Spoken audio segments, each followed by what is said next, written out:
Bigat na traffic ang dulot ng perwisyo ng biglang buhos ng thunderstorm sa Quezon City, gaya na lang po sa EDSA. At nakatutok live si Von Aquino. Von, kamusta? Pia, sumikip ang daloy ng trapiko sa ilang lansangan dito sa Quezon City matapos nga ang pagbaha sa ilang lugar.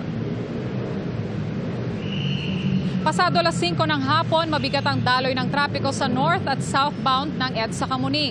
Bumagal din ang andar ng mga sasakyan pati sa mga kalsadang konektado sa EDSA katulad ng East Avenue.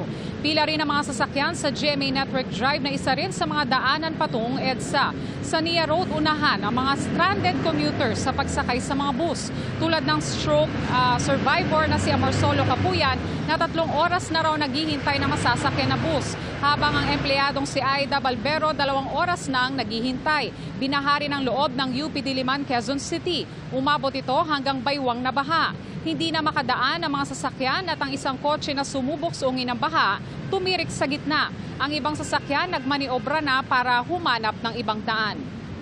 Pia, sa mga oras na ito ay lumuwag na yung daloy ng trapiko sa Timog Avenue at East Avenue. Pero pagdating dito sa southbound lane ng EDSA Kamuning ay mabigat na naman yung daloy ng trapiko hanggang makarating ng Cubao. Pia? So Von, sa mga sandaling ito hanggat maaari, kailangan pa bang umiwas pa rin sa EDSA or meron pa bang, ano pa ba yung mga alternatibong pwedeng daanan? Yung northbound lane naman ng EDSA, Pia, medyo maluwag na ngayon, no? So, ito na lang southbound, yung medyo mabigat yung daloy ng trapiko. So, kung merong ibang alternatibo na madadaanan yung mga kapuso natin na bumabiyahe ngayon, naiwasan na lang po nila itong southbound lane, itong EDSA mula Kamuning hanggang Cubao. Pia?